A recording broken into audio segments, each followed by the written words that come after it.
وصلی اللہ علی سیدنا محمد وآلہ الطاہرین۔ اللہم صل علی محمد وآل محمد۔ آیت اللہ حسن زادہ عاملی رحمۃ اللہ علیہ کی کتاب انسان در عرف عرفان، اس کے مطالب آپ کی خدمت میں پیش کیے جا رہے تھے کہ اس کتاب کے 3 حصے موجود ہیں کہ پہلا حصہ اس کا مقدماتی حصہ تھا اور دوسرا حصہ اس کا ہمارے پاس وہ واقعات ہیں کہ جو موجود ہیں، واقعات اس حوالے سے کہ جو آیت اللہ حسن زادہ عاملی رحمۃ اللہ علیہ کے ایک نوع مکاشفات ہیں یا بعض دیگر مکاشفات انہوں نے ذکر کیے ہیں، اور تیسری انہوں نے اصول انسانی ذکر کیے ہیں کہ انسان کی حقیقت کے اعتبار سے بعض اہم نکات کہ وہ جو حقیقت انسان کی موجود ہے وہ در حقیقت ان اصل یا نکات کے ضمن میں تفصیل سے بیان کی جا سکتی ہے۔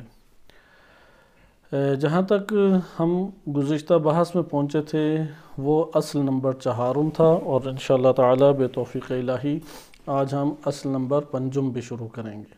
اس طرف توجہ رہنی چاہیے کہ یہ اصل در حقیقت اس عنوان سے ہے کہ انسان اپنے وجود میں اگر انسان بننا چاہتا ہے تو انہوں نے وہ نکات یا وہ امور جس سے انسان بنتا ہے اس کو انہوں نے رقم کیا ہے، تحریر کیا، البتہ عرفان کے نقطہ نظر سے۔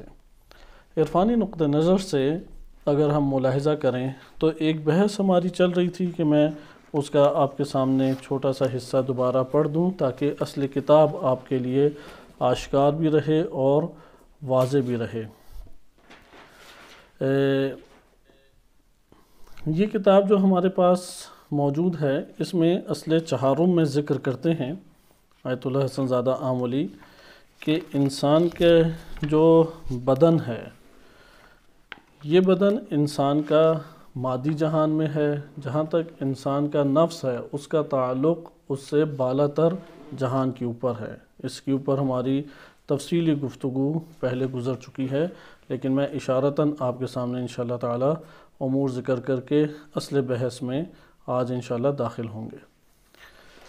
اصل نمبر 4 میں ذکر کرتے ہیں کہ کیونکہ عوالم ہم نے 3 مخلوقات کے عوالم 3 قسم کے پڑھے تھے۔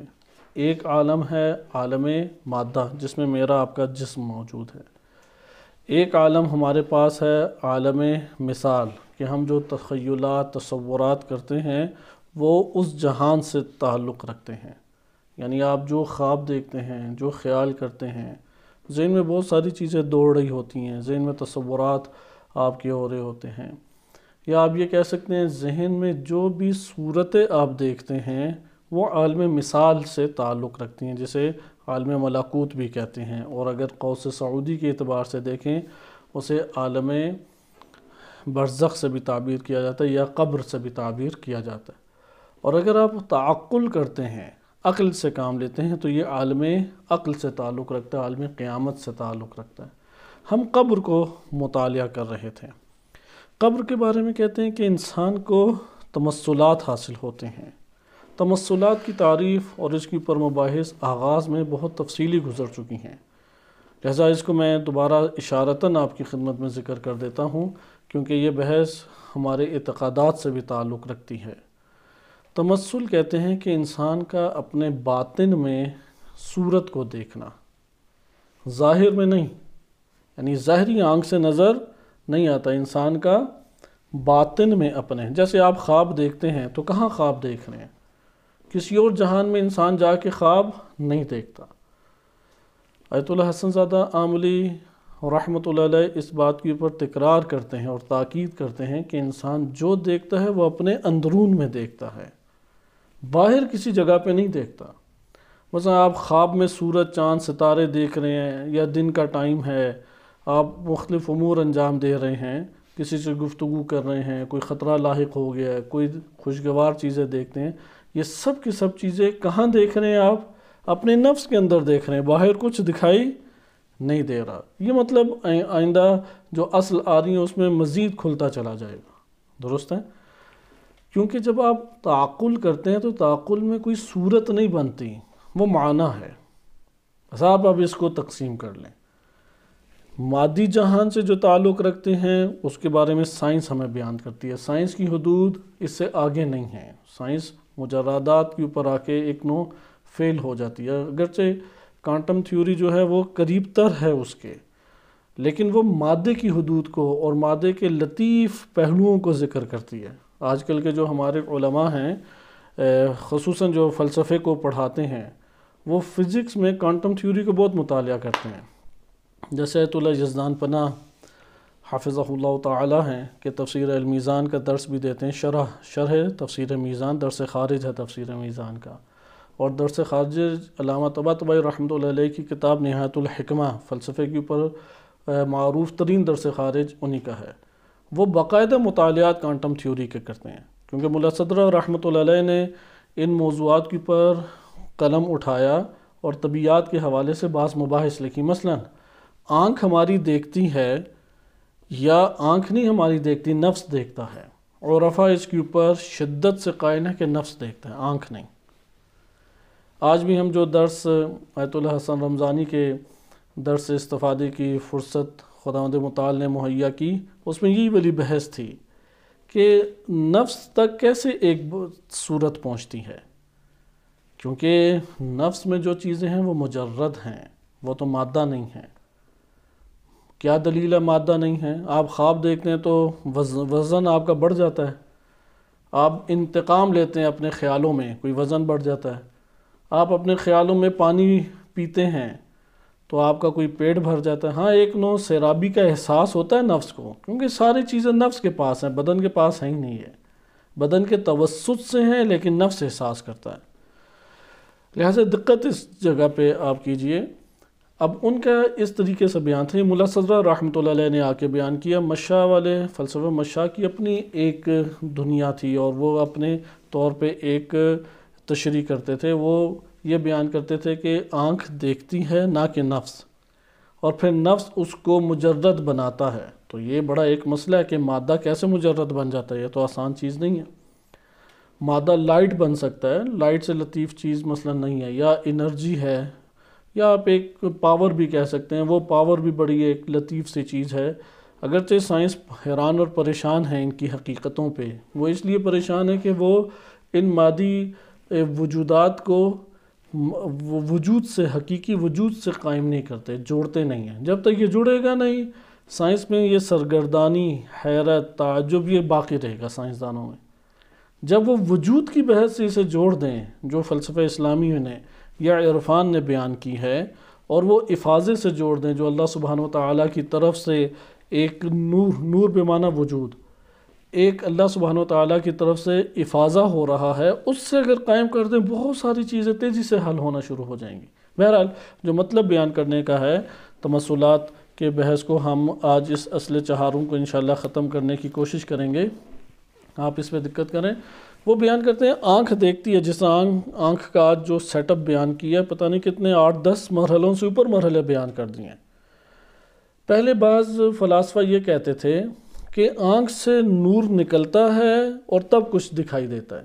اسی دور کے بعض فلاسفہ نے اس بات کا انکار کیا، لیکن سائنسدان اس دور کے آج سے 1000 سال پہلے یا ارسطو کے دور سے 3-4 ہزار سال پہلے کے ان سائنٹسٹ کو نہیں بیان کرتے جنہوں نے مخالفت کی اس نظریے کی، کیونکہ یہ ایک باطل نظریہ ہے.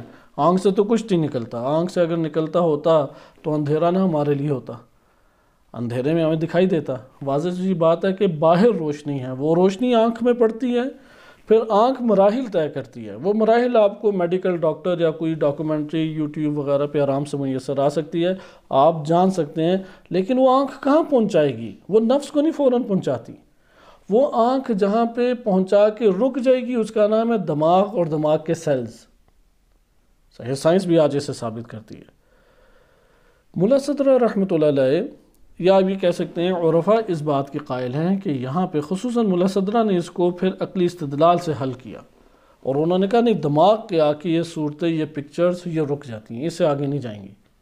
نفس کا چونکہ بدن سے تعلق ہے، کیونکہ بدن نفس کے اندر نہیں ہے. یہ سب سے باطل ترین نظریہ ہے کہ ہمارا نفس، ہماری روح بدن کے اندر ہے. ایسا قطعاً نہیں ہے، بلکہ بدن نفس کے اندر ہے.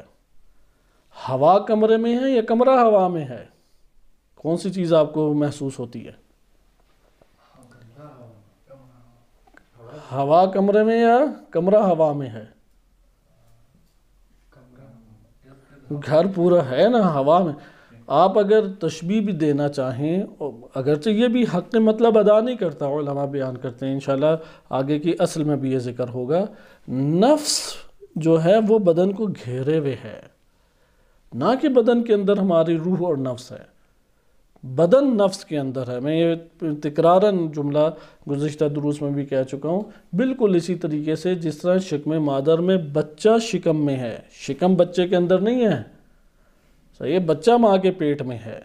بالکل اسی طرح سے بدن نفس کے اندر ہے.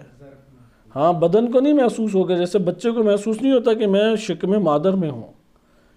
درست ہے. بس آپ نے ادھر یہاں پہ اب دیکھیں نفس کا تعلق ہے، گہرا تعلق ہے.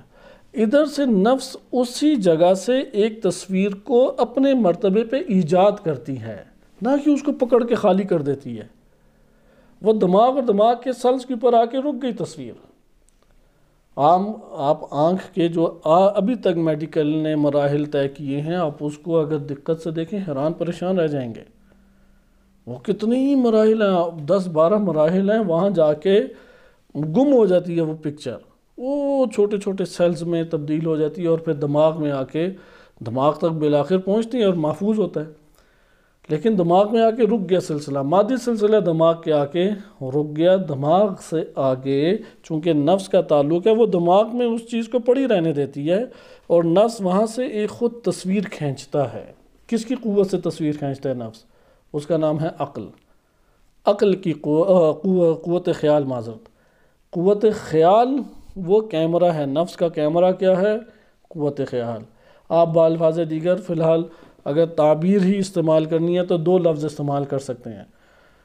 ہمارے پاس جس طریقے سے کیمرہ ہے، کیمرہ آپ کو تصویر اتارنے کے بعد اسی ٹائم دکھاتا ہے یا دکھانے کے لیے آپ کو پکچر الگ سے نکالنے پڑتی ہے؟ ابھی تو جدید آ گئے ہیں، آپ وہ LCD میں دیکھ سکتے ہیں یا LED میں، وہ بات نہیں بیان کی جا رہی. عموماً آپ کیمرہ دیکھیں، کیمرے سے باہر آپ کو کاغذ پہ یا پروجیکٹر پہ تصویر دکھائی دے گی. اسی طریقے سے آپ یہ کہہ لیں کہ نفس کے اندر بھی اللہ تعالیٰ نے ایک قوت رکھی ہے. وہ مجرد ہے قوت، وہ مادہ نہیں ہے.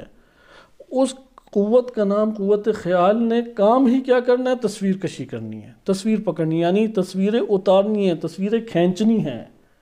وہ وہاں سے دماغ یہاں پہ ہے تو یہاں سے یوں تصویر کھینچ لیتا ہے اور بعینہ ہی ویسے ہی تصویر کھینچے گا جہاں وہ جو ادھر پڑی ہوئی ہے. اچھا، اس کے کس طریقے سے؟ جس طرح آپ نے مثلا سامنے دیوار دیکھی، یا آپ ابھی موبائل دیکھ رہے ہیں یا لیپ ٹاپ دیکھ رہے ہیں، کیا لیپ ٹاپ موبائل آپ کے اندر منتقل ہو گیا یا صرف ایک صورت اس کی اخذ کی، وہ چیز ادھر ہی باقی ہے؟ بالکل اسی طرح سے دماغ کے اوپر سیلز کے اندر وہ تصویر اسی طرح باقی ہے. ادھر سے کھینچ لی نفس نے. جب نفس نے کھینچ لی تو اپنے مرحلے پہ اسے پہنچایا، لیکن نفس نے کس قوت کے توسط سے کھینچا اسے کہتے ہیں خیال. خیال کھینچتا ہے، تصویریں اتارتا ہے. تفسیر یعنی فلم ساز اور پکچر بنانے والی قوت انسانی نفس میں وہ کون ہے؟ خیال ہے. خیال دکھاتا کہاں پہ ہے؟ اس تختی کا نام، اسے انہوں نے لوح منتقش کا نام دیا ہے جو پرانے دور میں. آج کے دور میں ہمارے لیے لفظ آسان ہو گیا. آپ یہ کہیں کہ وہ جو ہے ٹی وی سکرین یا LED یا LCD جہاں پہ وہ پھر دکھائی دیتی ہے نفس کو پکچر، اس کا نام کیا ہے؟ اس کا نام انہوں نے حص مشترک رکھا ہے. بس قوت خیال تصویریں اتارے گی، ظاہر کہاں پہ کرے گی؟ حص مشترک. یہاں پہ آپ نے دیکھا قوت نفس قوت خیال کی مدد سے کہاں سے پکڑ رہا ہے؟ باہر سے، نیچے کے مرحلے سے. کیونکہ عوالم میں سب سے پست عالم کون سا ہے؟ یہ مادی جہان. اس کے بعد بالا ترین برزخ یا قبر، اس سے بالا ترین قیامت. ایک دفعہ انسانی نفس کو معانی یا صورتیں حاصل ہوتی ہیں نیچے سے، ایک دفعہ اوپر سے. یعنی ایک دفعہ نیچے سے کھینچتا ہے، جیسے آپ کنویں سے پانی باہر نکالتے ہیں ڈول سے، اس طریقے سے آپ حواس خمسہ کے ذریعے سے، ظاہری حواس کے ذریعے سے اور اعضائے بدن کے ذریعے سے آپ باہر سے صورتیں کھینچتے ہیں. اسے پہلے مثال قوت مثال کے پاس یا قوت خیال کے پاس آئے گا، قوت خیال سے پھر عقل اپنے مرتبے کے اوپر لے کے جائے گی، تب کوئی صورت نہیں بنے گی، شکل نہیں بنے گی، معنی ہوگا۔ یہ نیچے سے اوپر جانا ہے۔ ایک دفعہ اللہ تعالیٰ کی جانب سے، یعنی عالم ملکوت سے، جسے آپ قوس سعودی کے اعتبار سے عالم برزخ کہتے ہیں، وہاں سے یا قیامت سے عالم عقل سے معنی آپ کے وجود میں ودیعت کیے جاتے ہیں، عنایت اللہ کی طرف سے کیا جاتا ہے۔ جب وہ عنایت کیے جاتے ہیں، قوت خیال پکڑ کے اسی معنی کی مناسبت سے آپ کے سامنے تصویر بنا دیتی ہے، کیونکہ قوت خیال نے کیا کرنا ہے؟ تصویر کشی کرنی ہے اور اپنے اندر محفوظ کر لینی ہے ان معلومات کو۔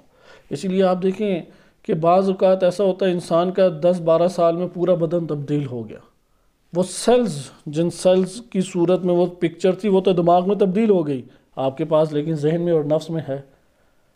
اس سے آپ کو یہ دلیل بھی پتہ لگ گئی، یہ میرا بدن چلا جائے تب بھی میرے نفس کے پاس جو چیزیں بدن کے تھرو پہنچی ہیں وہ قائم دائم رہیں گی، وہ نہیں کہیں جائیں گی۔ ہے اس لیے کیونکہ وہ قوت خیال اسے قابو کر لیتی ہے۔ قوت خیال کئی کام کرتی ہے۔ قوت خیال صورت کشی بھی کرتی ہے، قوت خیال اس کو محفوظ بھی کرتی ہے، قوت خیال حصہ مشترک پہ آشکار بھی اسے کرتی ہے۔ اگر عالم مثال یعنی بالا سے، عالم برزخ سے یا عالم قیامت سے کوئی معانی انسانی نفس کے حوالے کیے جائیں، قوت خیال اس کو تصویر بنا دے گی اور وہ تصویر حصہ مشترک کے اوپر عیاں کرے گی اور انسان اس تصویر کو دیکھتا ہے اپنے نفس کے اندر۔ یہاں سے تمثلات کی بحث آتی ہے۔ تمثلات کیا ہیں؟ تمثلات سے مراد یہ ہے کہ معانی ہیں۔ دیکھیں معنی جو ہے نا وہ صورت نہیں رکھتا، معنی صورت نہیں رکھتا۔ آپ اگر اپنے نفس کے اندر غور و فکر کریں، آپ کو کئی ایسے معانی نظر آئیں گے کہ ان کی کوئی شکل و صورت نہیں آپ کے ذہن میں بنتی۔ مثلا میں ایک لفظ بولتا ہوں محبت، کوئی آپ کے ذہن میں صورت بنی، شکل بنی کوئی؟ اسی طریقے سے نفرت، کوئی شکل بنی؟ کوئی شکل آپ کے نہیں بنتی۔ اس طرح میں آپ کی خدمت میں حیوان ناطق انسان کی حقیقت ہے، یا حی متعلہ، کہ ایک ایسی زندہ حقیقت ہے انسانی وجود جس نے اللہ سبحانہ و تعالیٰ کی صفات کے پیچھے چلتے ہوئے اپنی استطاعت کے مطابق ان صفات کو حاصل کرنا ہے۔ یہ انسان کی تعریف ہے جو آیت اللہ جوادی عاملی حافظہ اللہ تعالیٰ نے اپنی کتاب میں کی ہے۔ کوئی صورت آپ کی بنی؟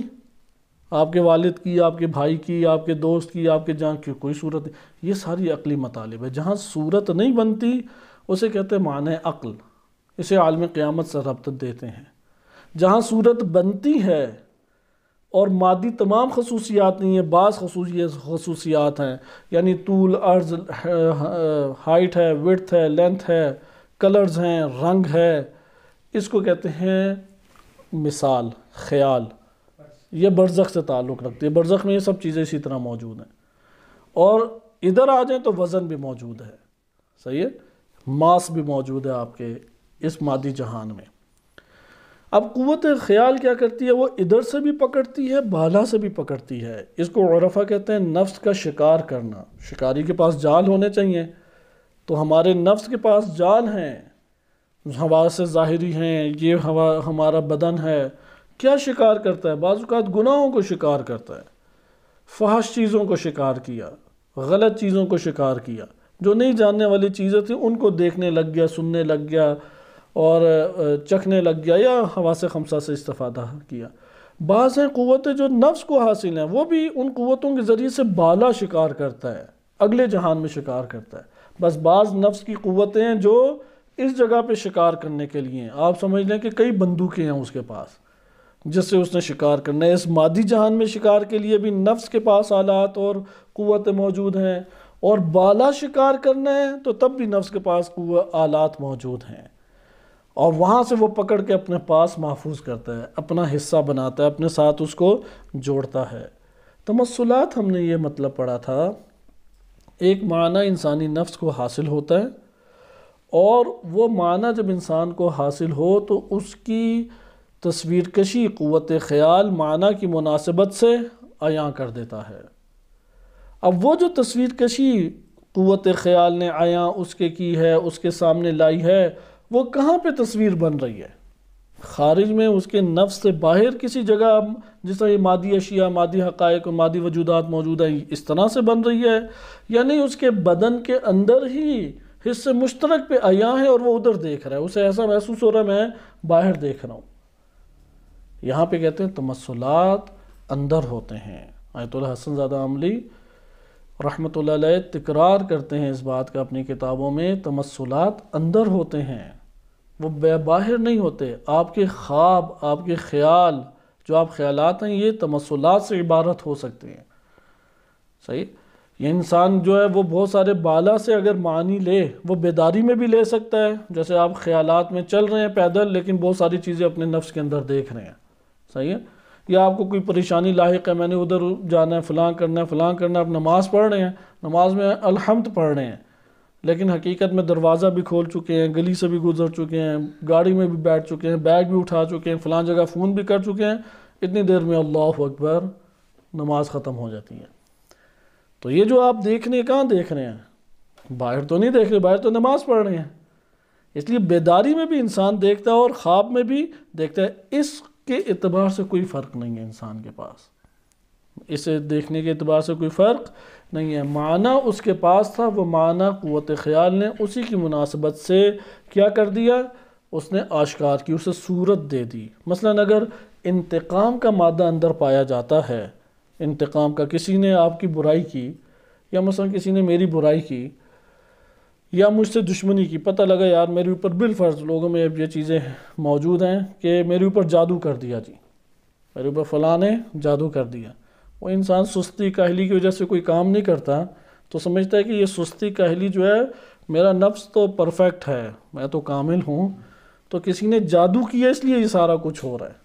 اس کے اندر ایک مرض سستی پیدا ہوا ہے، اس کا علاج نہیں کرتا اور دوسروں پہ پھر جادو کی تہمتیں لگا کے اپنے آپ کو اور خراب کرتا ہے۔ بہرحال بالفرض آپ کو پتہ لگتا ہے کہ جادو کیا ہوا ہے، یا آپ کو یہ پتہ لگتا ہے کہ یار میری راہ میں جو ہے نا رکاوٹیں کھڑی کی جا رہی ہیں، میں ہوں ہی بدقسمت، آج تو ہے ہی میرا بد نصیبی کا دن۔ اب یہ آپ کے وجود کے اندر جب آئے گا تو آپ سمجھتے ہیں کہ فلاں نے جادو کیا، یا فلاں نے میرے ساتھ برائی کی ہے، فلاں نے مجھ کو بے عزت کیا، یا ڈانٹ ڈپٹ کیا، یا مجھ سے دشمنی فلاں نے کی ہے، تو اندر اس کے انتقام کا جذبہ ابھرے گا یا نہیں؟ انتقام کا جو اندر جذبہ ہے، یہ کوئی تصویر کشی بنتی ہے، صورت بنتی ہے، آپ کی شکل بنتی ہے آپ کے ذہن میں؟ یا نہیں بنتی؟ خود انتقام جسے کہتے ہیں، کوئی صورت نہیں بنتی، ورنہ فوراً جواب دے دیتے۔ عقل، قوت خیال آ کے اسے تصویر کشی کرتی ہے، صورت بنا کے آپ کے سامنے ظاہر کر دیتی ہے۔ مثلا کیسے؟ بڑی آپ کو بھیانک اس کی شکل دکھائی دے گی، لمبے لمبے اس کے دانت ہیں، جو آپ نے بچپن میں چڑیلوں کے واقعات سنے ہوں گے، تو وہ اسی طرح کی ایک چڑیل بنا کے آپ کے سامنے قوت خیال لے آئے گی، یا قوت خیال اسے سانپ کی صورت میں آپ دیکھیں گے، بچھو دیکھیں گے، اس طرح کی چیزیں آپ کو دکھائی دیں گی۔ اب یہ قوت خیال وہ معنی آپ نے اپنے نفس کے اندر رکھا ہوا ہے، اس کی وجہ سے یہ تصویر کشی ہو رہی ہے، لیکن یہ آپ کہاں دیکھ رہے ہیں؟ اپنے نفس سے باہر کہیں دیکھ رہے ہیں؟ اس آنکھ کی مدد سے دیکھ رہے ہیں؟ نہیں، اس آنکھ کی مدد سے نہیں دیکھ رہے۔ اگر اس آنکھ کی مدد سے دیکھ رہے ہوتے ہیں، آنکھ تو سوتے ہوئے بند ہوتی ہے، لیکن آپ جتنا بہترین صورت میں خواب میں دیکھتے ہیں، اتنی آنکھ سے بھی نہیں صحیح طرح نظر آتا۔ اس کا مطلب وہ قوت بصارت انسان کی نفس کی دیکھ رہی ہے۔ یہ ہے تمثلات سے متعلق۔ تمثلات اس کا مطلب ہے کہ معنی انسان حاصل کرتا ہے، ان معنی کو قوت خیال تصویر دیتی ہے، صورت دیتی ہے، اور صورت کو انسان ملاحظہ کرتا ہے۔ اگر بعض خوابوں کی، کیونکہ ہم نے قسمیں پڑھ چکے ہیں، 3 قسمیں خواب کی، بعض خواب ہوتے ہیں کہ ان کی تعبیر نہیں ہے کیونکہ بعین ہی واقع ہوتے ہیں، بعض خواب ہیں کہ جو ہیں ہی جھوٹے، یہ اکثر ہیں، صحیح ہے، وہ اندر کے امراض کی وجہ سے خواب بن رہے ہیں، یا وہ دن میں ایک عمل میں مصروف رہا ہے کسی کام میں، اس کی وجہ سے وہ خواب آ رہا ہے، یا کوئی اس کے معدے کے مسائل ہیں اس کی وجہ سے وہ خواب آ رہے ہیں۔ خواب جو ہیں اکثر بیشتر جھوٹے ہوتے ہیں، لیکن سچے خواب بھی ہوتے ہیں۔ سچے خواب 2 حصوں میں تقسیم ہوتے ہیں۔ ایک وہ خواب ہیں جو بعین ہی واقع ہوتے ہیں، جیسے ابراہیم علیہ السلام نے اپنے بیٹے اسماعیل علیہ السلام کو ذبح ہوتے ہوئے دیکھا کہ میں ذبح کر رہا ہوں، وہی انہیں پیش آیا۔ یہ بہت قلیل افراد کو پیش آتا ہے، اور یہ خاص نوعیت کے، اگر کثرت سے پیش آئے تو یہ خدا کے اولیاء میں سے ایک ہے، یہ اللہ تعالیٰ کی عنایات ہیں۔ اتفاقی طور پہ تو بعض لوگوں کو کسی کو بھی پیش آ سکتا ہے، لیکن بعض اوقات کوئی معنی اندر ودیت کیا جاتا ہے اور قوت خیال اس معنی سے مناسب تصویر کشی کر دیتی ہے۔ جیسے مصر کے بادشاہ کو خواب آیا، پتلی گائیں موٹی گائیں کو کھا رہی ہے، تو یوسف علیہ السلام نے آ کے تعبیر کی، اور معبر وہ تھے، انہوں نے تعبیر کی کہ یہ قحط سے تعبیر ہے، پہلے 7 سال آپ کے خوشحالی کے اور اگلے 7 سال آپ کے سختی کے گزریں گے۔ اسی طریقے سے یوسف علیہ السلام نے خواب دیکھا کہ چاند ہے اور سورج ہے اور 11 ستارے سجدے کر رہے ہیں۔ خواب کی فوراً تعبیر ہونا ضروری نہیں ہے۔ استاد جو آیت اللہ حسن زادہ عملی کے شاگردان ہیں، جیسے آیت اللہ حسن رمضانی، وہ بیان کرتے ہیں کہ علامہ حسن زادہ عملی رحمۃ اللہ علیہ نے اپنی جوانی میں خواب دیکھا کہ امام رضا علیہ السلام انہیں علم دے رہے ہیں، امام رضا علیہ السلام نے انہیں علوم دیے ہیں۔ پھر کہتے ہیں ان کے فوراً علم سینے سے نہیں بھر گیا، بلکہ اس کی تعبیر جو ہے وہ بہت عرصے بعد ظاہر ہوئی۔ اور علامہ حسن زادہ عملی فرماتے ہیں کہ جب میں تہران میں تھا تو عرفان اور فلسفہ کے تمام بڑے اساتذہ اس وقت تہران میں تھے، اور کہتے ہیں میں ان کے پاس اس طرح زحمت، محنت اور بھاگ دوڑ کر کے ان سے استفادہ کیا ہے، اور اتنا کثیر استفادہ کیا گویا کہ ان کو اندر سے خالی کر لیا۔ ہوتا نا ایک چیز پوری خالی کر لی، کہتے ہیں اساتذہ کو خالی کر لیا۔ وہ بتاتے ہیں آغا حسن رمضانی کہ یہ ان کے خواب کی تعبیر ہے، جو اللہ نے نظام تحصیل علم کا بنایا ہے، اس کے لیے انہوں نے زحمت اور کوشش کی اور پایا ان علوم کو۔ مکاشفات آغا حسن زادہ عملی کے کثیر ہیں، یعنی انہوں نے جو باتیں لکھی ہیں اس کو انہوں نے کشف بھی کیا ہے، اس کو شہود بھی کیا ہے۔ بہرحال آپ یہ تمثلات کی عنوان سے آئیں، یہاں پہ پھر یہ بحث آئی، انسان اپنی زندگی میں جو کچھ عمل انجام دیتا ہے اور جو نیت کرتا ہے تو اپنے نفس کے اندر کماتا ہے، وہ جو اس نے اپنے نفس کے اندر کمایا ہے وہ تمثلات کی صورت میں آشکار ہوں گے۔ وہ بیج ہے، بیج اپنی جگہ پہ موجود ہے، لیکن اس بیج کی وجہ سے پودا نکل رہا ہے، اس پودے سے خوشبو نکل رہی ہے، اس پودے سے خوبصورت منظر بن رہا ہے، اس پودے سے سایہ بھی بن رہا ہے، اس پودے سے پھل بھی نکل رہا ہے، کتنی چیزیں ہیں، وہ بیج اصل سبب ہے یا نہیں؟ اسی طریقے سے انسان نے اپنے وجود کے اندر جو کسب کیا ہے، وہ جو کسب کرتا ہے وہ اس کے نفس کا حصہ بن جاتا ہے، وہ اس کے اندر رہ جاتا ہے، اور جو رہ گیا ہے وہ تمثلات اس کے سامنے لاتا ہے۔ انشاءاللہ آگے جا کے ایک بحث آئے گی، آیا انسان اندرون سے دیکھتا ہے یا بیرون سے دیکھتا ہے؟ بڑی دلچسپ چیز ہے، انسان اندرون سے دیکھتا ہے یا بیرون سے دیکھتا ہے؟ ملا صدرہ اور عرفاء کا کہنا ہے کہ انسان بیرون سے نہیں دیکھتا، یعنی جو باہر ہے اور حقیقت باہر جیسی رکھتا ہے ویسا اسے نہیں نظر آتا، وہ جو اس کے اندر ہے اور قوت خیال اس کے لیے، قوت مصورہ اس کے لیے جو ظاہر کرتی ہے وہ اس کو ویسا دیکھتا ہے۔ اب اس کی بڑی دلائل ہیں، یہ انشاءاللہ کسی سائنس کے ماہر کے ساتھ آپ استفادہ کریں، ضرور ایسے اہل علم سے تعلق رکھیں تاکہ یہ والے مباحث آپ کے لیے آہستہ آہستہ مزید حل ہوں۔ ہمیں خود بھی اس کی احتیاج ہے کہ وہ اگر ہمارے سامنے آشکار ہوں تو اور جلد یہ مسائل حل ہوتے ہیں۔ جیسے میں نے عرض کیا کہ جو حوزہ علمیہ کے اساتذہ ہیں وہ آج کے دور میں ان موضوعات سے مربوط سائنسی امور کو پڑھتے ہیں، کیونکہ فارسی میں یہ ساری چیزیں ترجمہ ہو جاتی ہیں، تو وہ جو فلسفہ دقتوں میں لے کے جاتا ہے اس کی وجہ سے یہ والی باتیں ان کے لیے پڑھنا سمجھنا آسان ہو جاتا ہے۔ خلاصہ کلام، اب آپ نے دیکھا کہ یہاں پہ ان کا اصرار ہے کہ آپ جو نیت کر کے عمل انجام دیتے ہیں گویا کہ آپ نے کسب کیا ہے، شکار کیا ہے، حاصل کیا ہے۔ یہ قرآن کی آیات ہیں، انسان نے جو حاصل کیا بس وہ ملے گا۔ یہ قرآن کا اتنا تاکیدی طور پہ پیغام ہے، اتنا تاکیدی طور پہ کہ اس کے برخلاف اتنا ہی ہمارے معاشرے میں اس کا برعکس بتایا گیا ہے۔ وہ کیا کہ تم فلاں کام کر لو کہ بھائی بخشے گئے۔ حتیٰ کہ امام حسین علیہ السلام کے بارے میں بعض ایسی چیزیں پھیلائی گئی ہیں کہ ہندو بھی بخشا گیا، سکھ بھی بخشا گیا، عیسائی بھی بخشا گیا، سارے بخشے گئے۔ جیسے کہ انڈیا میں تو انہوں نے ہندو حسینی نام بھی رکھ دیا، سکھ حسینی، عیسائی حسینی۔ اب اگر اس طریقے سے وہ کیسے امام حسین علیہ السلام کا کیسا پیرو ہے جو نہ توحید کو مانتا ہے، نہ نبوت کو مانتا ہے، نہ امام حسین علیہ السلام کو امام مانتا ہے، نہ قیامت کو صحیح طرح سے مانتا ہے۔ وہ واقعات امام حسین علیہ السلام کی سنتا ہے، دل نرم ہوتا ہے، گریہ کرتا ہے۔ اگرچہ ہم اس بات کی قائل ہیں کہ یہ گریہ اسے کسی مرحلے میں فائدہ دے گا، انکار نہیں ہے کہ اسے آخرت میں یا کسی مقام پہ فائدہ نہیں دے گا، ہاں فائدہ دے گا، لیکن وہ جو نجاست شرک اور کفر اس کے وجود میں ہے وہ بھی تو اسے عذاب دے گی، وہ بھی تو اسے تلخیاں دے گی، وہ بھی تو اس کو اذیت دے گی، دونوں چیزیں اس نے کمائیں۔ لہٰذا یہاں پہ ہمارے پاس ایک انسان کو زندگی ملتی ہے مادی جہان میں، انشاءاللہ یہ اصل ششم آئے گا اور بہت اہمیت کا حامل اصل ہے۔ وہاں پہ یہ بحث آئے گی کہ واقعاً اس دنیا کے اندر کوئی مردہ زندہ ہو سکتا ہے یا نہیں، یا تمثل ہوتا ہے۔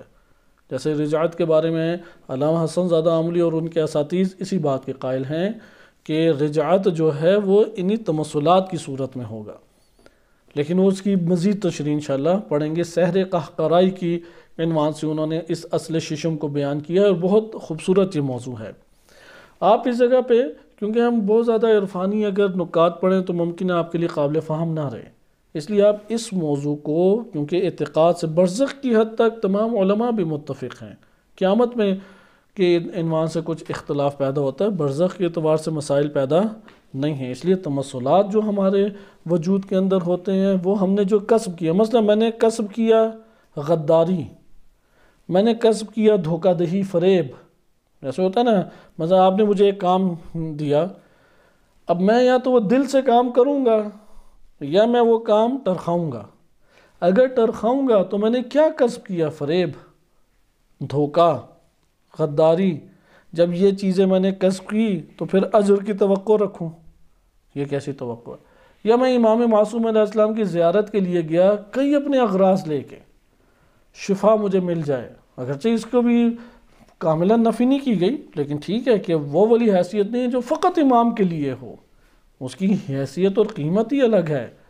یا امام میں آپ کی خاطر آیا ہوں، جیسے آیت اللہ بہجت رحمۃ اللہ علیہ بہت عظیم شخصیت تھیں، ان کے بیٹے نے کہ کچھ مہینے پہلے ہمارے دوست گئے، 1 سال پرانی بات ہے، وہ ان کے بیٹے بھی وہاں زیارت پہ آئے ہوئے تھے، تو اپنے دوستوں کے ساتھ وہ ان سے زیارت کے لیے گئے، ان کے بیٹے کی آیت اللہ بہجت رحمۃ اللہ علیہ کی، اور آیت اللہ بہجت کے فرمودات اور نصیحت جو زیارت سے متعلق ہے وہ پوچھی، تو ٹائم ان کے پاس کم تھا، انہوں نے کہا ایک نصیحت میرے ذہن میں وہ میں آپ کو بیان کر دیتا ہوں کہ میں اپنے والد کے ساتھ جا رہا تھا تو زائرین ان کے پاس آئے اور پوچھا کہ بڑے پر اتفاق طریقے سے اور محبت سے ان سے ملے، تو آیت اللہ بہجت نے پوچھا کہ زیارت کے لیے آئے ہیں؟ تو انہوں نے کہا کہ جی زیارت کے لیے آئے ہیں۔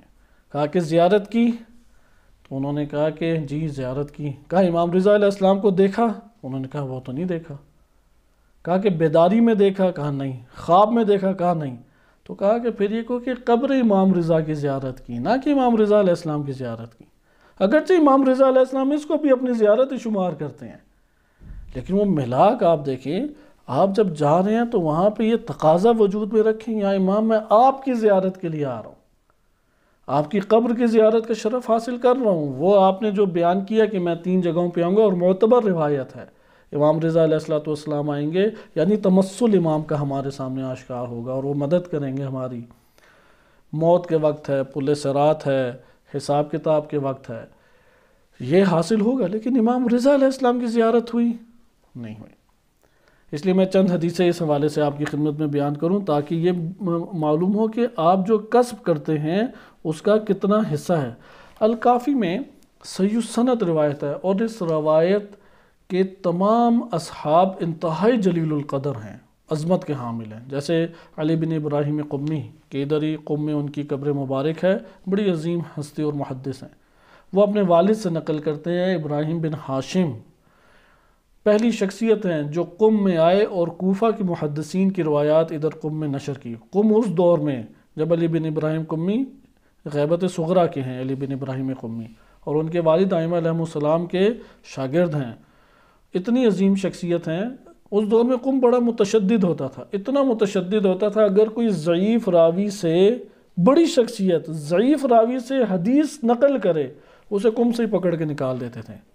آج کے دور میں تو پتہ نہیں واٹس ایپ حدیثیں کتنی قسم کی بنی ہوئی ہیں، وہ ہر ایرا غیرہ جملہ کہتے ہیں امام علی علیہ السلام نے فرمایا، وہی جس طرح کسی کا آلو پیاز نہیں بک رہا ہوتا، وہ اس کی فضیلت بنا کے چلو آلو پیاز اپنا بیچ دے اور لوگ اسے حدیث سمجھ کے قبول کرتے ہیں۔ ایسے لوگوں کے بارے میں اس دور کے پھر علماء اور اصحاب ائمہ کیا فتویٰ دیتے۔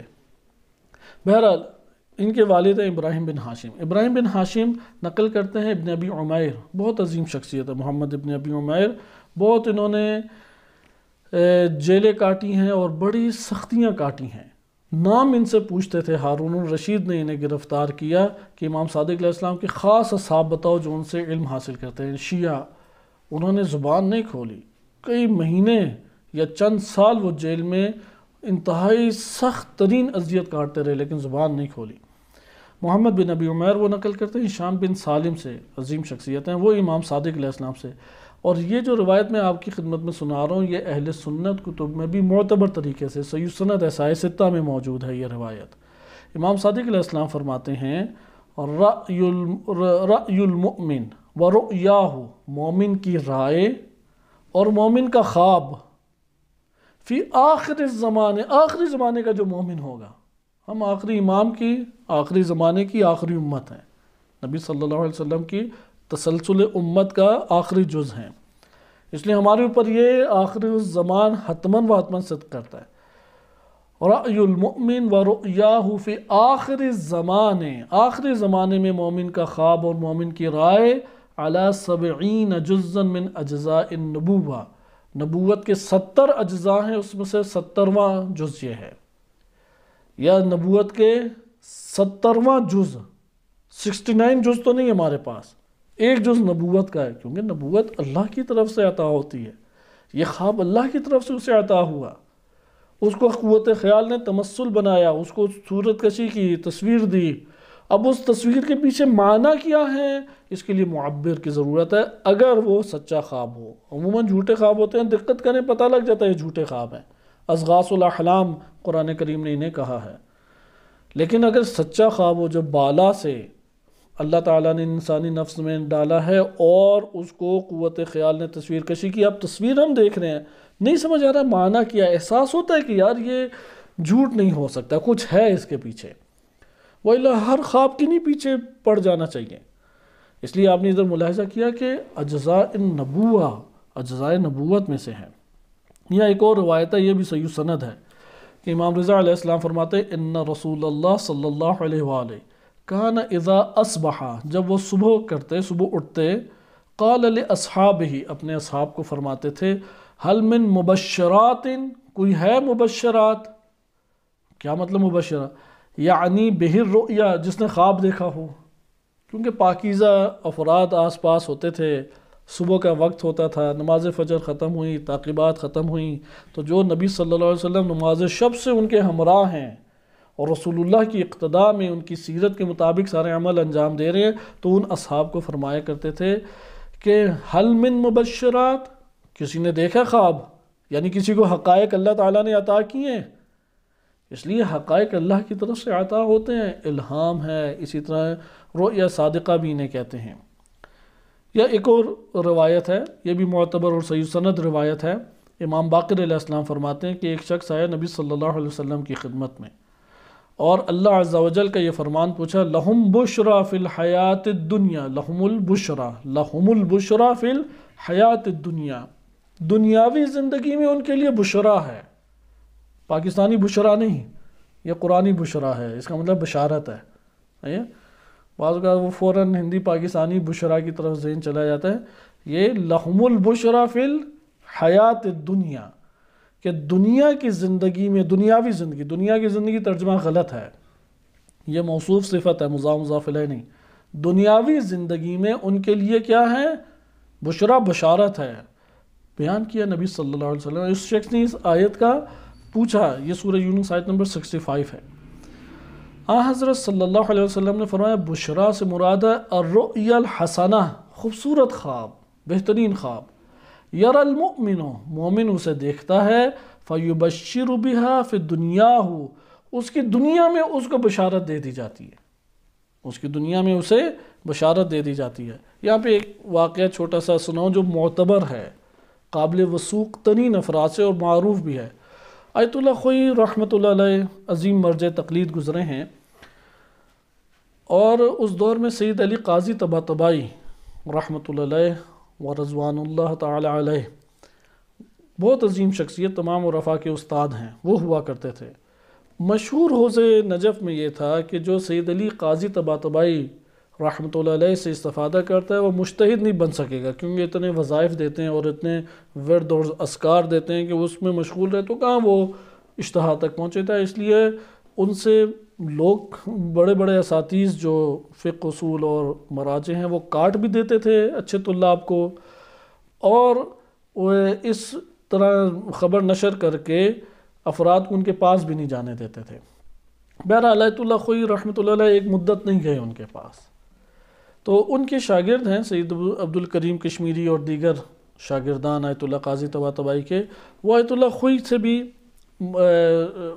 ان کی درسوں میں بھی شرکت کرتے تھے۔ ایک مطلب آ گیا مباحث الفاظ کا، تو اس نے جو شاگرد تھا آیت اللہ قاضی طباطبائی کا، اس نے آیت اللہ خوئی سے سوال پوچھا۔ سوال سن کے آیت اللہ خوئی نے کہا یہ آپ کا سوال نہیں ہے، تو اس نے کہا یہ میرا سوال نہیں ہے، یہ تو میں نے فلاں درس میں سنا سید علی قاضی طباطبائی کے۔ تو جواب نہیں دیا اسے، کہا کہ میری ان سے ملاقات رکھیں۔ تو ملاقات اب قرار پائی، اب یہ بات کسی کو نہیں پتہ تھی اس دور میں۔ تو دوپہر کے ٹائم ایک جگہ پہ یا انہی کے حجرے میں سید علی قاضی طباطبائی سے ملاقات ہوئی۔ ملاقات میں تھوڑے بہت علمی مباحث ہوئے، انہیں بہت علم فقہ میں دقیق پایا آیت اللہ خوئی نے، اور بہت حیران اور متاثر بھی ہوئے۔ تو پھر تھوڑا آنا جانا شروع ہوا، لیکن کم پوشیدہ طور پہ ایک نو۔ آیت اللہ خوئی نے ان سے ایک ورد اور ایک ذکر، ایک وظیفہ آپ کہہ لیں، دستور، آج کی زبان میں جو اساتذہ ہیں عرفان کے ان میں کلمہ دستور چلتا ہے، پاکستان میں کلمہ وظیفہ بھی چلتا ہے۔ دستور کا مطالبہ کیا، مجھے ایک دستور بتائیں۔ انہوں نے انہیں دستور دیا، امیر المومنین علیہ السلام کی قبر مبارک کے پاس اتنے مرتبہ یہ ذکر پڑھو۔ بعض کتابوں میں وہ ذکر آیا بھی ہے کہ حالت سجدہ میں 4000 مرتبہ، جو حضرت یونس علیہ السلام کے لیے آیت ہے کہ لا الہ الا انت سبحانک انی کنت من الظالمین، یہ آپ پڑھیں۔ آیت اللہ خوئی نے ان کے وظیفے کے مطابق ہر روز ایک ٹائم مقرر کیا اور امیر المومنین علیہ السلام کے حرم میں پڑھنا شروع کر دیا۔ بہرحال یقینی نہیں ہے کہ یہ وظیفہ تھا، لیکن سید قاضی طباطبائی رحمۃ اللہ علیہ کے جو عرفاء شاگرد گزرے ہیں، ان کی بعض کتابوں کے مطالعے میں نے خود اس کا پڑھا ہے کہ انہوں نے یہ ذکر کیا کہ 4000 مرتبہ وہ یہ ذکر پڑھا کرتے تھے۔ آیت اللہ خوئی کو کچھ مدت کے بعد کہ ذکر پڑھ رہے تھے، خواب میں چلے گئے، سو گئے، یعنی خواب میں دیکھا کہ مجتہد بن گئے ہیں۔ ابھی مجتہد نہیں اعلان ہوا تھا، یہ اس دور کی بات ہے۔ پھر مجتہد سے مرجع بن گئے ہیں۔ پھر خواب میں دیکھا کہ مرجع تقلید آیت اللہ العظمی سید ابو القاسم الخوئی مثلا قدس سرہ کا انتقال ہو گیا، مرجع عظیم تشیع۔ یہ سنا تو گھبرا کے اٹھ گئے۔ اب اٹھ گئے تو اگلے دن گئے یا چند دنوں کے بعد اور بتایا کہ میں نے وہ خواب دیکھا تھا، کیا تھا؟ تو سید علی قاضی طباطبائی رحمۃ اللہ علیہ نے فرمایا کہ اگر آپ وہ خواب پورا کرتے تو اپنے برزخ اور قیامت کے بھی حالات دیکھ لیتے، اور یہی ہوا۔ آیت اللہ خوئی مرجع تقلید بنے، اس کے بعد بڑی مظلومیت کے ساتھ ان کی وفات ہے، اور وہ اسی نام سے اسی طرح سے اٹھائے گئے۔ انہوں نے آئندہ کے حالات، اب یہ آئندہ کے حالات کیسے دکھائے؟ معنی اللہ تعالیٰ نے قرار دیا ان میں، اور وہ معنی اسی طرح سے متحقق بھی ہوا۔ لہذا دیکھا آپ نے کہ جو کسب کرتا ہے وہ آشکار ہوتا ہے، ہر شے کی تاثیر ہے۔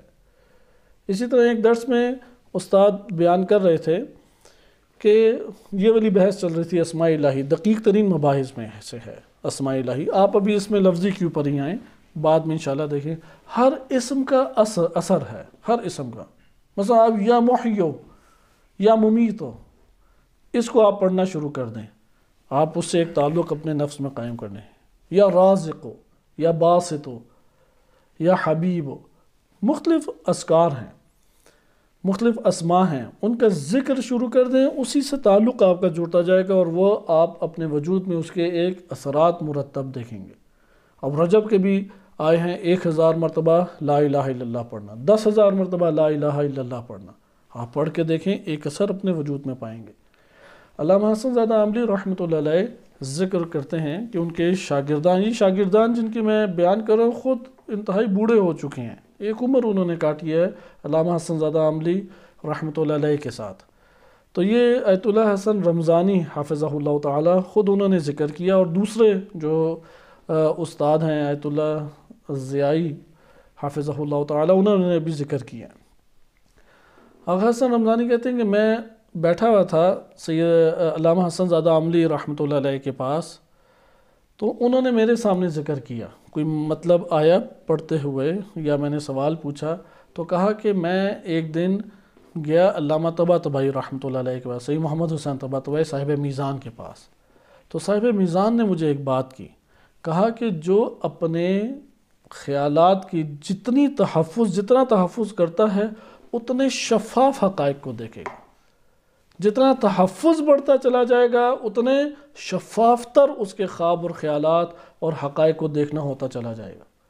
لہٰذا یعنی مراقبہ کریں۔ مراقبہ سے کیا مراد ہے کہ اس کو انشاءاللہ تفصیل سے ہم پڑھیں گے، کیونکہ آغاز ہی مراقبے سے ہے۔ اس کو مختصر طور پہ کہہ سکتے ہیں مراقبے کو کہ اپنے خیالات کو قابو رکھیں، بے جا خیالات نہ آنے دیں۔ مثلا ادھر میں بیٹھا کام کر رہا ہوں، کسی کی طرف سے ایک کام ہے، بیٹھے بیٹھے تھک گیا تو اب ذہن میں تو عجیب خیالات آئیں گے، یار کہاں پھنس گیا ہوں میں، کیا ہو گیا، یہ وہ فلاں، نہ آنے دے خیالات کو، پاک رکھے اپنے آپ کو۔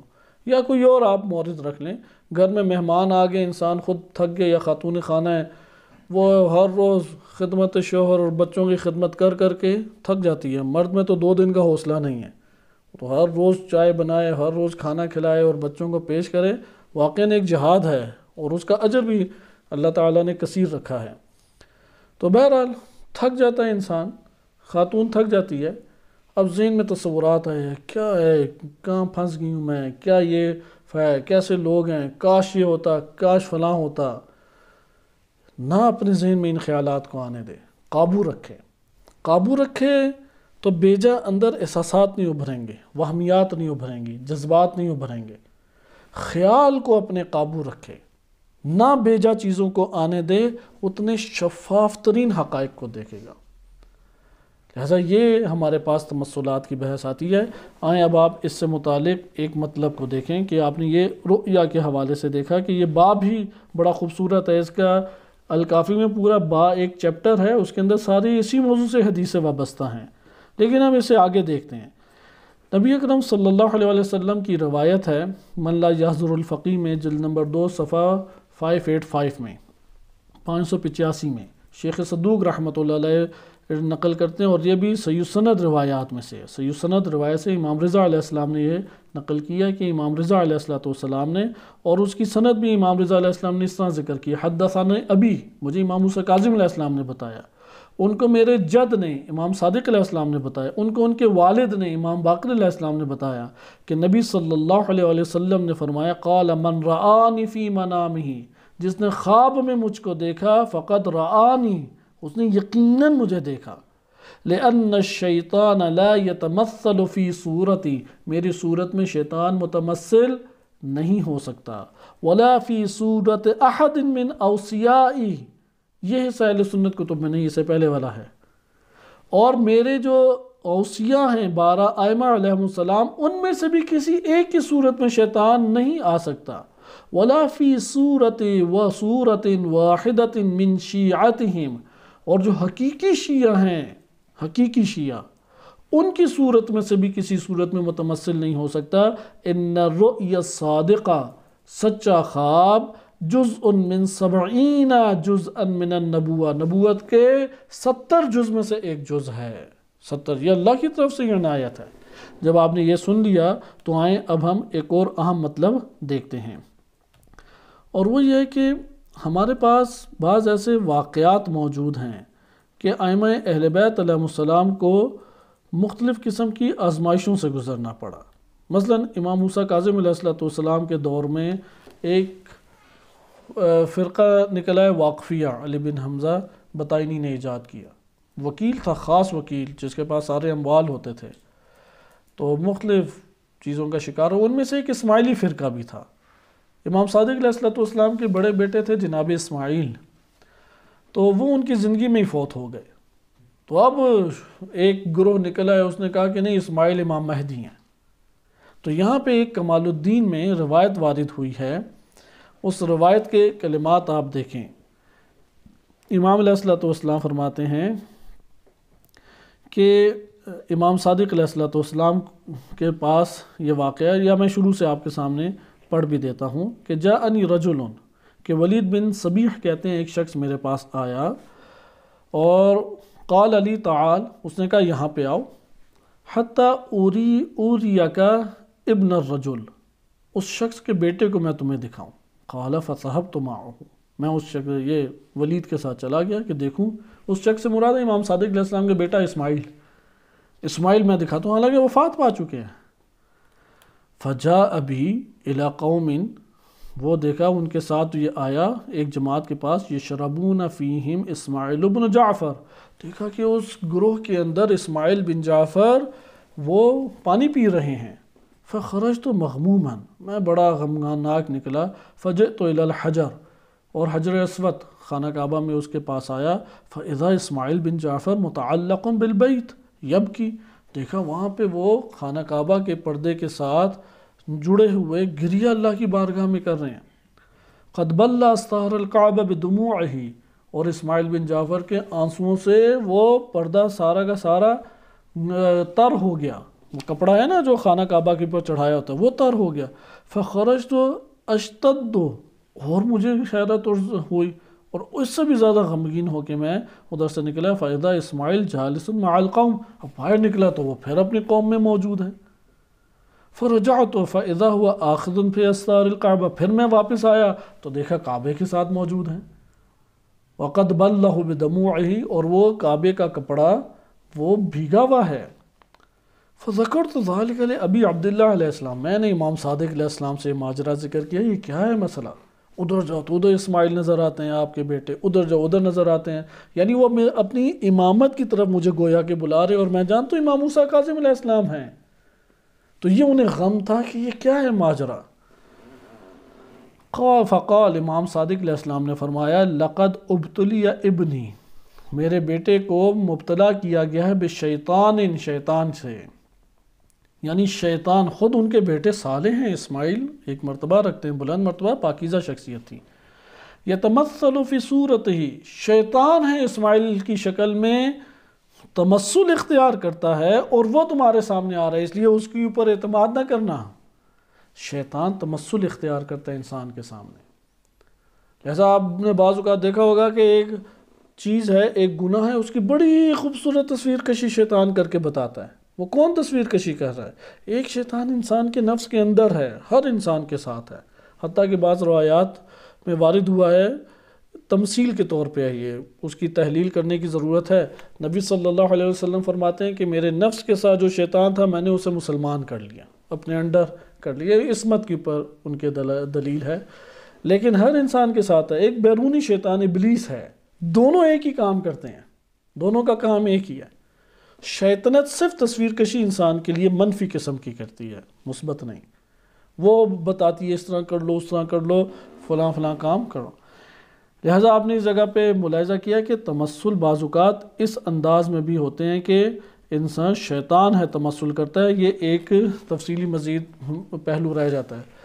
آئیں اب ہم تمثل کے اس نتیجے پہ نکلے اور یہاں سے ایک نتیجہ لے لیں۔ انسان اپنے دنیا میں جو کسب کرتا ہے، کسب دو طرح سے انسان کر رہا ہے، ایک نیت ہے اور ایک عمل ہے، علم سے ہٹ کے۔ علم بھی انسان کے اندر بڑی ایک نورانیت پیدا کرتا ہے، اسے بعد میں ہم مطالعہ کریں گے۔ اگر گناہ کا ارادہ کیا ہے تو اس کا اثر نفس پہ قائم ہو گیا، اور اس گناہ کے مطابق عمل بھی کیا ہے تو اس کا ایک اثر قائم ہو گیا۔ اس لیے روایت میں وارد ہوا ہے کہ نیت المؤمن خیر من عملہ، اس لیے ہر ایک کی بھلائی کا سوچیں، اچھائی کا سوچیں، نہ منفی اس کے بارے میں منصوبے بنائیں، نہ منفی اس کے بارے میں سوچیں، کیونکہ بالآخر اندر تو ایک کما رہا ہے نا انسان، اندر تو ایک چیز کو پال رہا ہے۔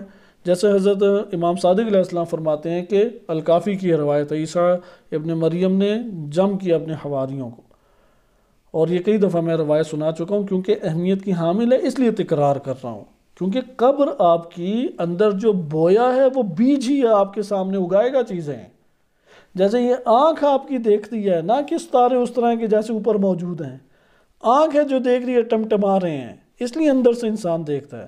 یہ جو آگ کا گولا تنکے کو لگا کے تنکا گھمایا جا رہا ہے اور آپ کو آگ کا ٹائر دکھائی دے رہا ہے، خارج میں کوئی آگ کا ٹائر نہیں ہے، آپ کی آنکھ ہے جو ٹائر ہی سمجھ رہی ہے، آپ کی آنکھ ہے جو یہ رنگ دیکھ رہی ہے، پیچھے یہ رنگ موجود نہیں ہے، یہ تو سائنس نے بھی ابھی ثابت کیا، آسمان نیلا تھوڑی ہے، آنکھ ہے جو آپ کو نیلا دکھائی دے رہی ہے۔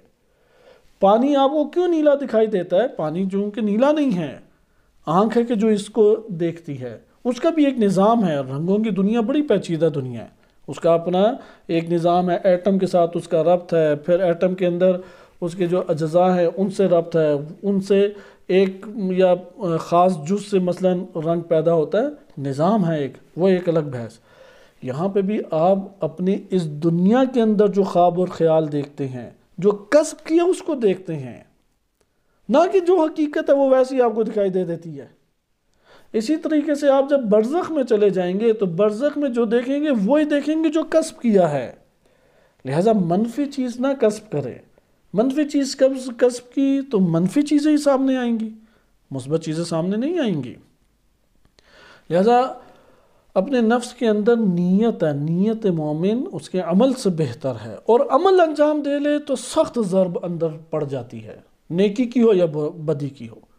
مثلا آپ چاہ رہے ہیں کہ میں غریبوں کے لیے کچھ کروں، صحیح ہے، روایات میں آیا کہ کچھ نہیں کر سکتے، خوش اخلاقی سے ہی ان سے پیش آ جاؤ، اخلاق سے کسی سے ملنا صدقہ دینے سے، اس صدقے سے تو 1000 گنا بہتر ہے جو اذیت میں مبتلا کرے، اس کے پیچھے پڑ جائیں، اچھا تم نے کیا کیا جو پیسے دیا تھا، میں نے تو پہلے بھی تمہیں پیسے دیے تھے، یہ وہ فلاں۔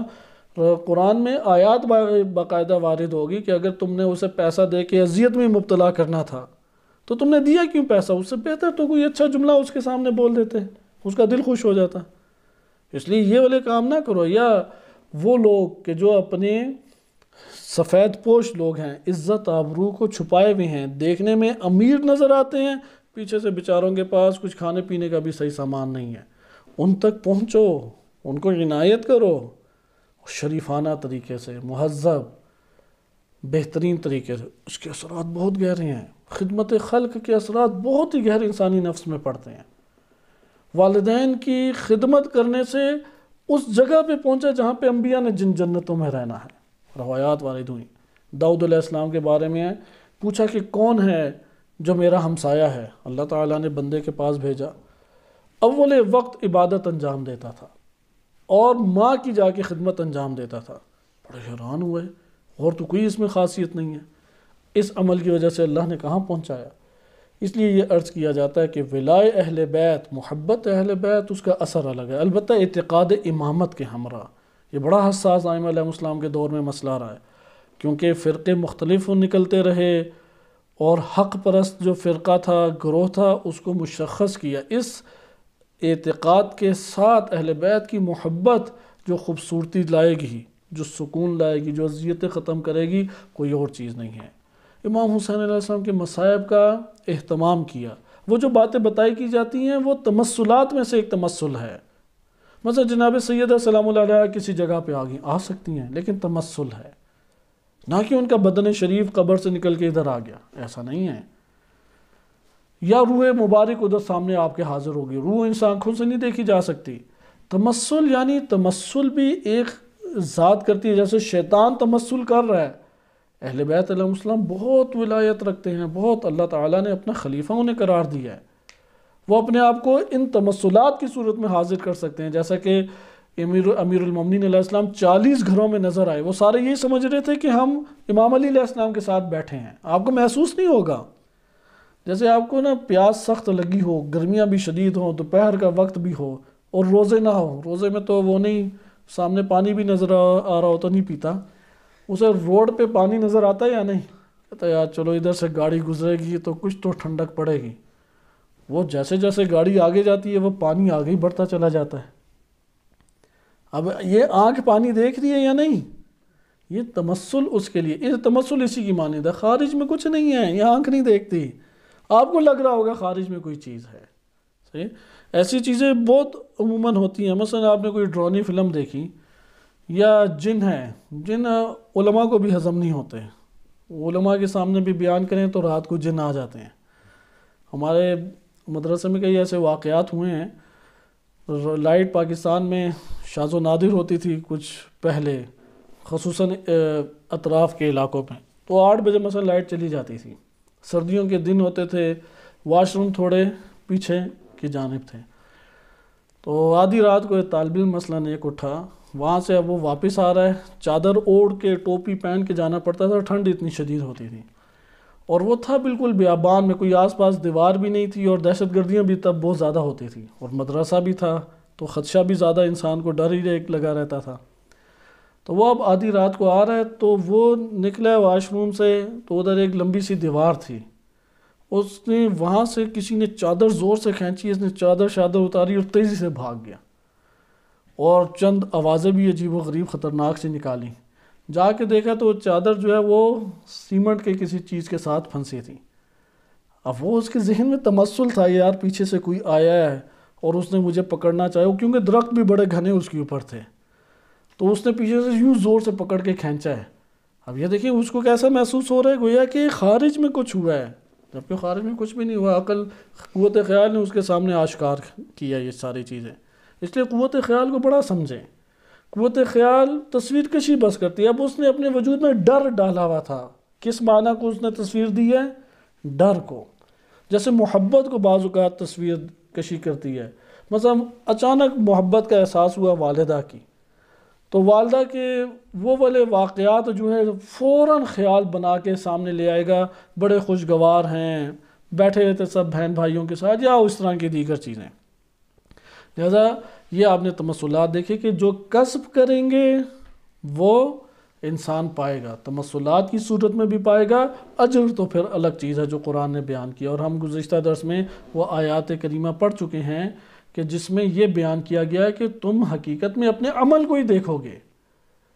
فَمَن يَعْمَلْ مِثْقَالَ ذَرَّةٍ خَيْرًا يَرَهُ، وہ خیر کو ہی دیکھے گا، خیر انجام دیا ہے، وہ خیر اس نے اپنے نفس میں حاصل کیا ہوگا تو دیکھے گا نا، اور شر کو بھی اپنے نفس کے اندر دیکھے گا۔ اسی لیے عرفاء انشاءاللہ آگے کی اصل میں آئے گا، تاکید کرتے ہیں اس بات کے کہ جنت اور جہنم، ایک تو قسمیں ہیں، 5 قسمیں ذکر کی، جنت اور جہنم آپ کے نفس کے اندر ہی ہے، وہی آپ کی جنت ہے، وہی آپ کے ہے۔ بعض اوقات بڑے خوشحال اٹھتے ہیں اور لمبا خواب دیکھا ہوتا ہے، لگتا ہے کہ 1 منٹ کا خواب دیکھا تھا، جبکہ 12 گھنٹے سے سو رہا ہے وہ، صحیح ہے۔ بعض افراد کوما میں چلے جاتے ہیں، کئی دنوں کے بعد جاگے، کومے سے نکلے، پوچھے کہ کیا ہوا، کہتے ہیں بس آدھا گھنٹہ میں بات کرنے گیا تھا اپنے والد سے تو میں آ گیا ہوں۔ وہ کہتے ہیں کہ آپ کے پورے ادھر کوہرام برپا کیا ہوا تھا، تمام لوگ یقین نے شور شرابہ مچا کے۔ وہ کہتے ہیں وہ کیسے، میں تو کہیں پہ بھی نہیں گیا تھا، ادھر ہی تھا۔ اب وہ ان کے تمثل دیکھیں خوشگوار ہیں، کیونکہ پاکیزہ اس وقت ان کی صورتحال تھی، اس لیے پاکیزہ نفس کو رکھیں، اچھی چیزیں دیکھیں گے، خوشحال رہیں گے۔ اور اگر پاکیزگی نہ ہو تو پھر کیا انسان دیکھے گا؟ بری چیزیں دیکھے گا، عذاب ہے، سانپ ہے، دشمن ہے، آگ ہے، پتہ نہیں کیا کیا چیزیں دیکھے گا۔ ایک شہید ہیں، رہبر معظم نے بھی ان کا واقعہ سنایا ہے، غالباً شہید کاظمی رحمۃ اللہ علیہ ہیں، وہ دشمن کے علاقے کے اندر پہنچ گئے آگے بڑھ کے، اور وہاں پہ ایک دن گزر گیا، دوسرے دن وائرلیس سے ملاقات ہوئی، وہ اپنے دوسرے دوست کو کہہ رہے ہیں، وہ بھی بعد میں شہید ہو گئے دوست، دوسرے دوست کو کہہ رہے ہیں، وہ وائرلیس ریکارڈ ہوئی ہوئی آواز موجود ہے، کہتے ہیں یار تم یہ منظر دیکھ رہے جو میں دیکھ رہا ہوں؟ کہتے ہیں کون سا منظر؟ کہتے ہیں اتنا خوبصورت منظر، اتنی بہترین رنگ تو میں نے کبھی نہیں دیکھے، اتنی بہترین صورتیں جو نظر آ رہی ہیں، اتنا بہترین سبزہ جو نظر آ رہا ہے۔ کہا کہ کون سا سبزہ، بیابان میں ہم بیٹھے ہوئے ہیں، گرمی سے برا حال ہے۔ کہتا ہے تم نہیں دیکھ رہے اسے؟ وہ یہ کہتے کہتے تھوڑی دیر کے بعد وہ شہید ہو گئے، گویا کہ وہ اگلی دنیا اور اگلے جہان کو دیکھ رہا ہے۔ لہٰذا یہ تمثلات کی دنیا، اگرچہ ہم نے اس اصل کو ختم کرنا تھا، لیکن آپ نے اس جگہ پہ دیکھا کہ یہ تمثلات انسان کے ساتھ رہتے ہیں، اور اہل بیت علیہ السلام کی محبت اگر آباد رکھے تو تمثلات ہوتے ہیں۔ علامہ حسن زادہ آملی اس حوالے سے بھی یہاں پہ تاکید کر کے فرماتے ہیں کہ فقہی اعتبار سے آپ دیکھیں تو محتضر حالت احتضار میں جب ہوتا ہے، انسان کی جب روح نکل رہی ہوتی ہے، اسے کہتے ہیں حالت احتضار۔ حالت احتضار میں مستحب ہے کہ اس کے سامنے چند چیزوں کی تلاوت کی جائے، اور نمبر 2 مستحب ہے یعنی مکروہ ہے کہ مجنب ہو حالت جنابت پہ، یا حائض خاتون ہو جو ایام کی حالت میں ہے، اس کا ہونا مکروہ ہے۔ اس کی علتوں میں سے ایک علت یہ ہے، تمام علتیں تو شریعت نے ظاہر نہیں کی، علتوں میں سے ایک علت ظاہر یہ ہوتی ہے چونکہ ممکن ہے کہ وہ اہل بیت علیہ السلام کی محبت اپنے دل میں رکھتا ہو، محبت ایک معنی ہے، اور اہل بیت علیہ السلام اپنے آپ کو اس کے سامنے متمثل کریں، کیونکہ ہم پڑھ چکے ہیں کہ شیطان نہیں آ سکتا۔ اگر اس کے سامنے رسول اللہ یا ائمہ اطہار علیہ السلام کی صورت متمثل ہوئی ہے تو یہ اہل بیت نے اپنی صورت متمثل کی ہے۔ بالکل اسی طرح جیسے جناب جبریل علیہ السلام نے جناب مریم علیہ السلام کو اپنے آپ ایک جوان کی صورت میں ظاہر کیا، اور بعض جگہوں پہ علماء کہتے ہیں اور عفا بیان کرتے ہیں کہ چونکہ جناب مریم علیہ السلام اس وقت جناب جبریل کا سوچ رہی تھیں، تو جناب جبریل نے اپنے آپ کو ان کے سامنے آشکار کیا۔ وہ کہاں آشکار ہوئیں؟ کسی اور کو نظر نہیں آئے، جناب جبریل اپنے اندر انہوں نے اس کو قوت خیال سے انہیں درک کیا۔